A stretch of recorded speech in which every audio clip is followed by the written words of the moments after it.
Сайн байцгаана уу? Улсын тэргүүний 1-р цогцлбор сургуулийн анхан шатны сургалтын багш Инхтвэ байна. 1-р ангийн монгол хэлний хичээлээр туршсан уншуул сургах арга зүйн санаа үрдэнгээ танилцуулж байна.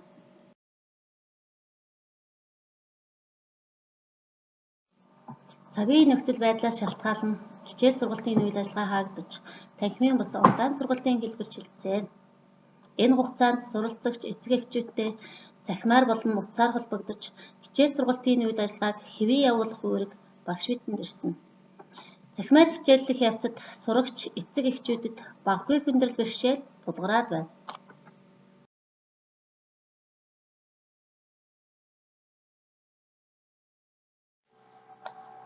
Сурагчдын танхимаар хичээлсэн хугацаа бага, бие даах чадвар сул учир, бусдын дэмжлэг цэлцааг хэрэгтэй. Унших арга техникээ бүрэн эзэмшээгүй. Теле хичээлийн хамрагдалт бага. Зарим сурагчид теле хичээлээ үзээгүй. Үзсэн ч ойлгохгүй байгаа зэрэг асуудал гарсан. Мөн эцэг эхчүүдийн үүрэг хариуцлага нэмэгдсэн. Хүүхдтэй хичээлийг нь яаж хийхээ мэдэхгүй байгаа. Хүүхдтэйгээ ажиллах цаг зав, хомс, интернет орчинд ажиллах чадвар дутмаг зэрэг бэрхшээл тулгарсан. Эдгээр асуудлыг шийдвэрлэх зорилгоор ангийн сурагчид болон эцэг эхчүүдээс дараах судалгааг авсан.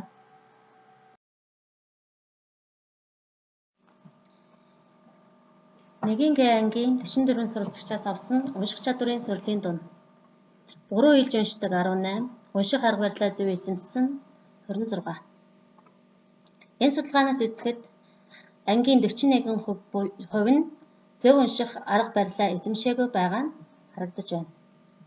Энэ нь хүүхдүүд маань унших арга барилаа сайтар эзэмшиж амжаагүй байтал хичээл сургууль хаасантай холбоотой бөгөөд хөл хорионд байх хугацаанд нь эцгийн дэмжлэг тусалцаас бол багш эцгийн хамтын ажиллагаа хангалтгүй байсантай холбоотой хэмээн үзэж байна. Эцэг эхчүүдээс та хүүхдийнхээ унших хичээлд ямар арга хэлбэрийг ашигладаг вэ гэсэн судалгаа авсан. За энэ судалгаанд сур хүчгээс уншлага хийлэгдэг 28, үеийн хүснэгт ашигладаг 7, сур хүчиг болон нэмэлт материал ашигладаг гэсэн 7, гэрчмэл үе ашигладаг гэсэн 2 эцгийг хариулсан байгаа. За судалгаанаас харахад нийт ихэнх эцэг эхчүүд сурах хүчиг болон үеийн хүснэгт ашигладаг хэмээн хариулсан нь сургалтын хэрэглэгдэхүүн нэмэлт материал хумс гэдэг нь харагдаж байна. Энэ нь тухайн суралцагчдыг буруу уншиж сурах, бас уншлага хийх сонирхолтой болгоход хүргэсэн байх хэмээн үзлээ.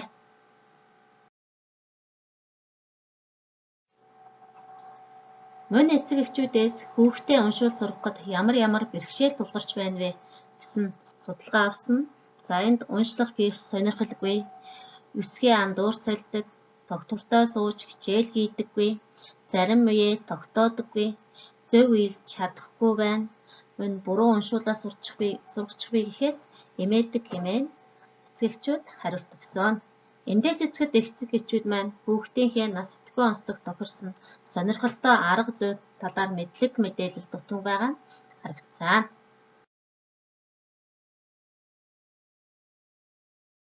Ингээд эцэг эхчүүд болон сурагчдад учраад байгаа бэрхшээлийг даван туулах арга замыг илэрхийлээд 6 настай хүүхдийн онцлогийг судалсан. 6 настай хүүхдийн онцлог бол бодит үеийн сэтгэхүйн түлхүү хөгжсөн байдаг.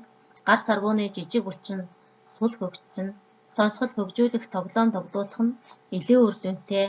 Тоглох явцад нь уншуулах, ярилцах, тогтоолгох үйлийг хийх нь чухал. Тэд сонирхолтой зүйл хийж байхдаа төвчээртэй байдаг. Мөн 6 настай хүүхдийн суралцах гол үйл нь бол тоглох үйл байдаг.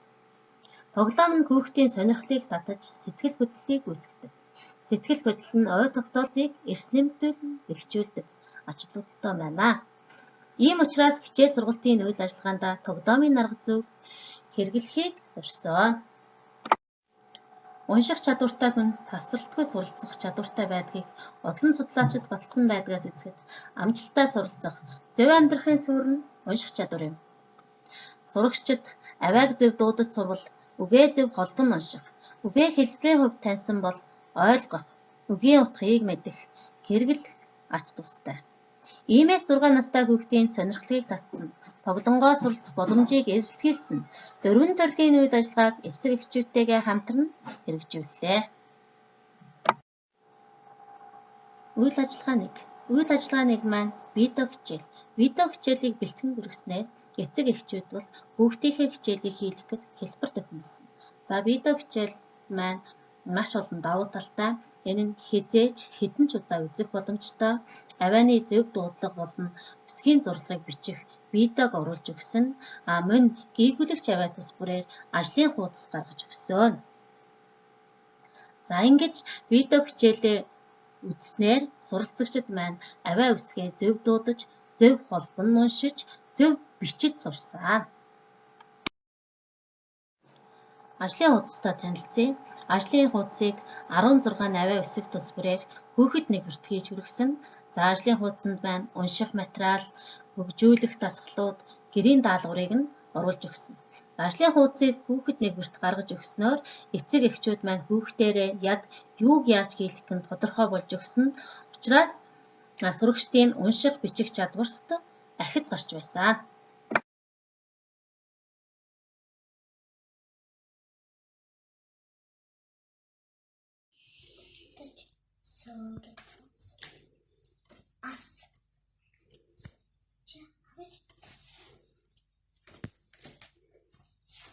Amma.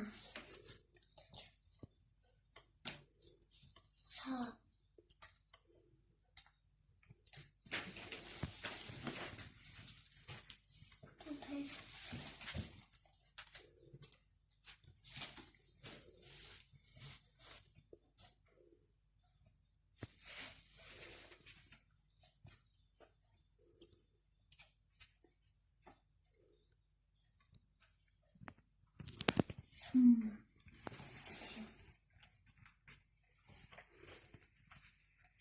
So.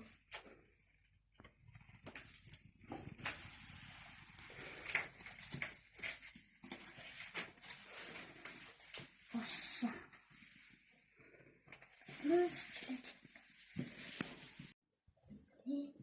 Sere.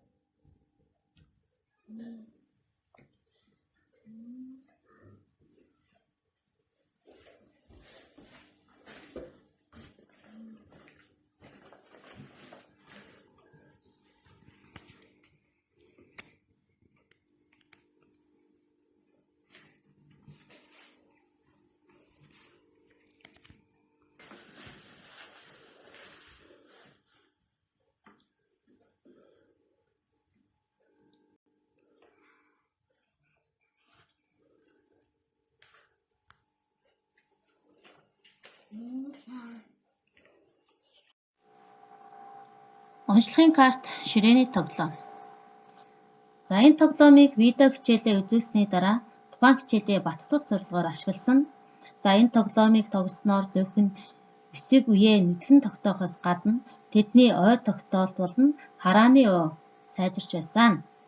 Картаар эхлээд зөвхөн өсөг үе уншдаг байсан бол сүүлдээ холбоо өгүүлбэр их зохиож бүтээж уншдаг болсон. За мөн гэр бүлийнхэнтэй тогссноор тэд нар бол харилцааны чадварт суралцаж байсан. Хожигдож сурсан, тоглоомын дүрмэнд бас захирагдаж сурсан.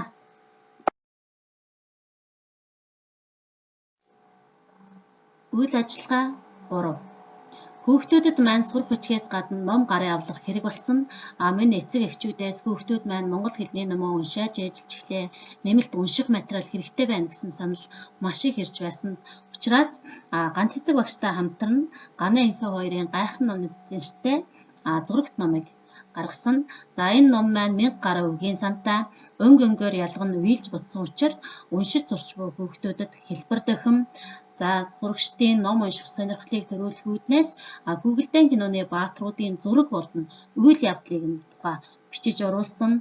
Бусад будах, харгалзуулах, нөхөх, ялгааг олох зэрэг дасгалуудтай, унших чадвараа шалгах ахиц амжилттай үнэлэх онцлогийн карттай, мөн эцэг эхчүүдэд зориулсан авианы зөв дуудлагыг хавсрагсан ном бүтээсэн.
Үйл ажиллагаа 4.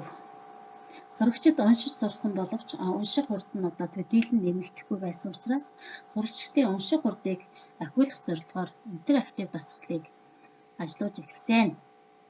За энэ дасгалыг ажилуулснаар сурагчдын маань танин мэдхийн чадвар болон 1 минутанд унших үгийн тоон нэмэгдсэн. Эдгээр дөрвөн үйл ажиллагааг хэрэгжүүлснээр дараах үр дүнүүд гарсан. Ангийн сурагчид маань 100% уншиж сурсан. За унших хурд нь агсан байгаа. За гарааны үнэлгээгээр танил сэдвийн хувьд 14.51 байсан бол гүнлэнгийн үнэлгээгээр 41 болж агсан. За танил бус сэдвийн хувьд бол гарааны үнэлгээгээр 14.5 байсан бол гүнлэнгийн үнэлгээгээр одоо 41 болж агсан байгаа.